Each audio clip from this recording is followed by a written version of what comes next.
yesterday.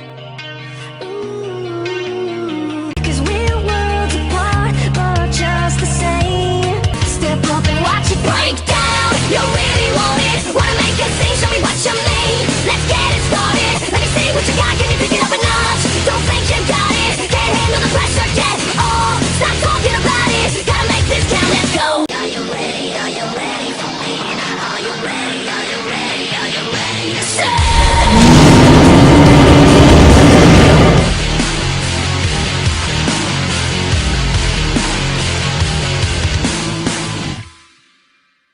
Hello, enjoy. My name is Coca-Cola34. Me today to talk about the newest episode of Prehistoric Island by Matthew the Dinosaur King, and basically, it's episode 7. It's weeks after episode 6, so a lot has gone on. The rogue bull's presence has actually scared off quite a few of the predators and the prey, and pretty much, apart from Todd's herd, which is where we start off with, and we find out that Todd, Longhorn, and the other, I forget his name, the Pachyrhinosaurus, those guys actually meet up with the rest of the herd like weeks earlier, but they don't want to move, they don't want to go, they don't want to budge, so they're staying where they are. But obviously a lot of other animals have left, which shows how impactful the bull's presence is, the rogue bull's presence is, pretty much.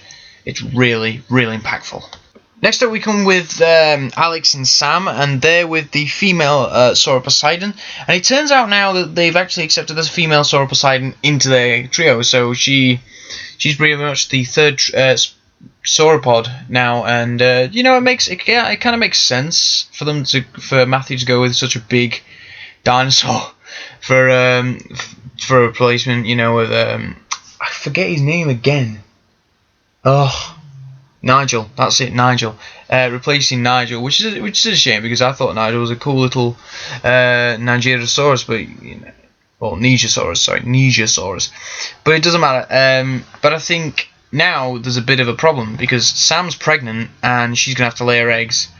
And off in the background, we see in the foreground, but we see the sauropods in the background, and then we see in the foreground an Acrocanthosaurus lurking about. So.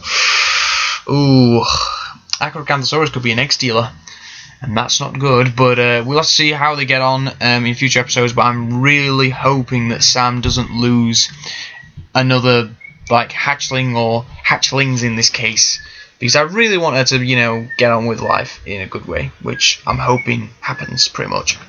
Up next we find Pisces, who is actually feeding and drinking from a watering hole, and she ends up pretty much catching an Onchopristis, but then she's greeted by two annoying things.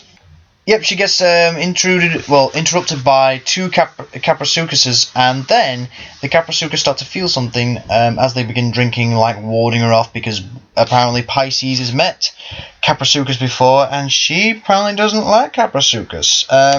But the Caprasuchus, they start getting wary, and then he comes into the equation. So the rogue bull comes along, and he starts to drink from the watering hole that they were at, and obviously Pisces and the Caprasuchus haven't budged. They don't want to leave, but the bull's not having any of it, and he, you know, scares them off, and they just run off. They don't want anything to do with this rogue bull. They really do not want anything to do with him, which is saying something, because he seems to be the big boss now, and he seems to be a bit of a big bully, obviously, but it just seems he's having a lot of impact. He's even having a bigger impact than I actually thought he would, which is really, really surprising. And this big bull, I feel like he's one of the most hated. He is the most hated character in this series, and I'll tell you why from the next scene that happens after this. So the rogue bull returns to where Belle, Malachite Jr. and Annabelle are basically, staying and sleeping and whatever. Annabelle's not doing too good. She's not been eating like anything at all for weeks. She's been protecting her young, and then the bull comes back, and he's had enough. He really wants to impregnate and pass on his genes to the next generation. So he tries to attack Annabelle. But then Belle gets in the way, and Belle gets thrown to the side, and Malachite goes over and has a look at her, and they escape. Annabelle, she tries to fight back, she tries to fight the bull, but she's too weak. And then, and I'm not even kidding, but this is the darkest, I'm gonna swear right now, but this is the darkest shit I have ever seen in this series, okay? The bull bends Annabelle over and just rapes her, pretty much. You see a T-Rex raping another T-Rex. That's horrifying. That's really horrifying. That's really bad. And it's just like, oh no. Oh, I literally cringed so hard. I think my face is broken. So yeah, that's what happened. I was really shocked. I was honestly shocked. Like, I was like, holy shit.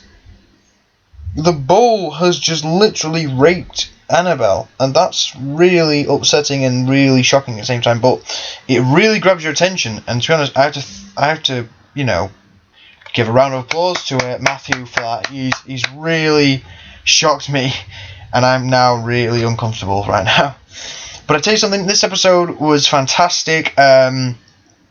Showing the effects of what the bull's presence has done, and then just giving a really, really, really sudden and dark twist to the episode. Just really made it even better and more. You just hate this bull, and I hate him even more now. I want him dead. I honestly just want him dead. I want to go and kill him right now. But yeah, it was really, really good episode. You got to go and watch it. Seriously, just go and watch Matthew the Dinosaur King's Prehistoric Island Season 3, Episode 7 episode. You need to see it. It's great. So, thanks for watching. Hope you enjoyed, and I shall see you later. Bye-bye.